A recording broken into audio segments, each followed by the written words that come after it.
31 জানুয়ারি বলিউড প্রেমীরা দেবা দেখতে রেডি। আপনি রেডি তো? সম্প্রতি প্রকাশ পেয়েছে দেবা মুভির ট্রেইলার।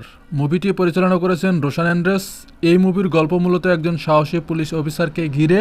কবির সিং মুভির কথা মনে আছে আপনাদের? সাইকো প্রেমিক ছিল শাহিদ কাপুর। এই মুভিতে ট্রেইলার দেখে মনে হচ্ছে সাইকো পুলিশ অফিসার হিসেবে প্রেজেন্ট করবে নিজেকে। ভাইরে ভাই, মাথা নষ্ট করা non stop action thriller movie হতে যাচ্ছে দেবা।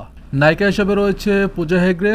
কিউটেস্ট কুইন জমে উঠবে কেমিস্ট্রি শহীদ কাপুরের সাথে। শহীদ কাপুরের ডান্স, অভিনয়, অল এভরিথিং জাস্ট দেখার মতো। এই মুভির থিম, ভিজুয়াল দৃশ্য, সিনেমাটোগ্রাফি, এক কথায় ওয়াও। এই মুভি মুক্তি পাবার কথা ছিল ফেব্রুয়ারিতে, কিন্তু নতুন ডেট ফিক্সড করে আরও ডেট আগিয়ে আনা হয়েছে। মুভিটি মুক্তি পাবে হচ্ছে 31 জানুয়ারি। সাউথ ইন্ডিয়ানরা যেখানে রেকর্ড করতে ব্যস্ত, এখন হাত গুটিয়ে বসে নেই বলিউড। প্রায় মুভিগুলোতে নন স্টপ ভাইলেন্স দিয়ে ভরপুর, একের পর এক ধামাকা দিয়ে যাচ্ছে বলিউড। এখন অপেক্ষার পালা মুভিটির মুক্তির জন্য।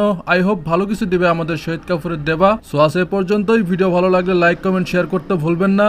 দেখা হবে পরবর্তী ভিডিওতে। ততক্ষণ পর্যন্ত ভালো থাকুন আর চ্যানেলটা সাবস্ক্রাইব করে দিবেন। ধন্যবাদ।